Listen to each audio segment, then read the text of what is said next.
Voici la 15e partie des choses à connaître en analyse. Ici, on va voir les primitives et les intégrales indéfinies.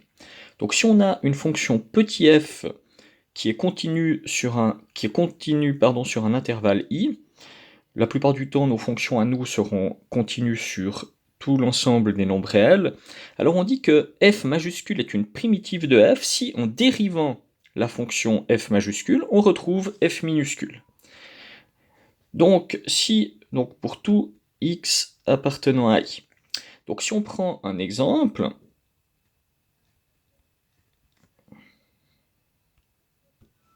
si on a comme fonction f de x égale x carré moins 2x plus 4, eh bien on va chercher une fonction f majuscule de x de façon à ce que lorsque l'on la dérive, on retrouve x carré moins 2x plus 4. Donc on va prendre morceau par morceau, x puissance 2, ce sera donc x puissance 3, mais il faut mettre un coefficient devant pour que lorsque l'on va mettre le 3, ça s'annule, donc on va mettre 1 tiers fois x puissance 3. Ici, il y aura x carré, comme le 2 était déjà présent dans l'f de x, il n'y a pas besoin de rajouter autre chose, et puis plus 4 va devenir plus 4x. Et puis, il est possible qu'il y ait une constante, donc un nombre supplémentaire ici qui ne dépend pas de x, puisqu'il disparaîtra lorsqu'on va dériver. Donc on remarque qu'il y a une infinité de primitives possibles, mais qu'elles varient uniquement par une constante c. Donc si on écrit ça, il y a une infinité de primitives pour f qui diffèrent entre elles que d'une constante. Donc la constante que j'ai appelée c ici. Et puis cette primitive, elle est unique si on fixe un point. Donc si on décide qu'elle passe par un point particulier, alors à ce moment-là, elle sera unique. Alors faisons quelques exemples. Donc premier exemple, on a une fonction petit f de x, 3x carré plus 2x, et on aimerait que f majuscule de 1 soit égal à 0. Donc premièrement, on va chercher la primitive de f de x. Donc f majuscule de x, ce sera donc x puissance 3, puisque le 3 était déjà présent dans le petit f de x, plus x carré, plus une constante c. Et puis maintenant, on aimerait donc que f de 1 soit égal à 0. Donc on aimerait que f de 1 ce soit égal à 0. Pour ça, on va donc remplacer x par 1. Donc 1 puissance 3 plus 1 puissance 2 plus c.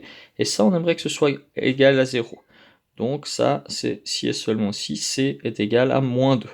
Donc la fonction qui nous intéressait, c'était x puissance 3 plus x carré moins 2, qui est donc une des primitives de la fonction petit f de x, telle que, ici, f de 1 est égal à 0. On va noter l'ensemble des primitives de la fonction f de la façon suivante. Ce signe ici, c'est le symbole d'intégration. On verra dans le chapitre suivant ce à quoi ça correspond pratiquement. Donc ça, c'est le symbole d'intégration. Et puis dx, pour le moment, ça veut simplement dire qu'on intègre par rapport à x. S'il y avait deux lettres différentes, des x et des y, le dx nous dit qu'on va intégrer par rapport à la variable x. On verra aussi dans le chapitre suivant ce que ça représente géométriquement, un peu plus précisément. Et puis, on a un certain nombre de propriétés.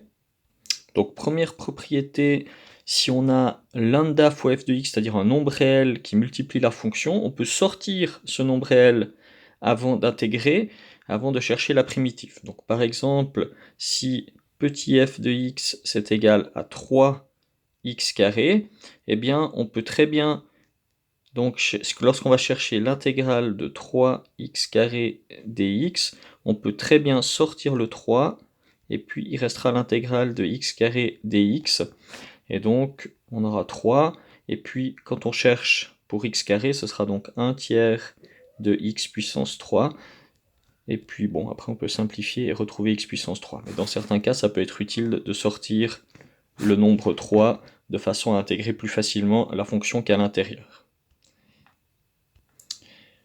De même, si on a la somme de deux fonctions qu'on veut intégrer, eh bien on peut intégrer séparément chacune des deux fonctions.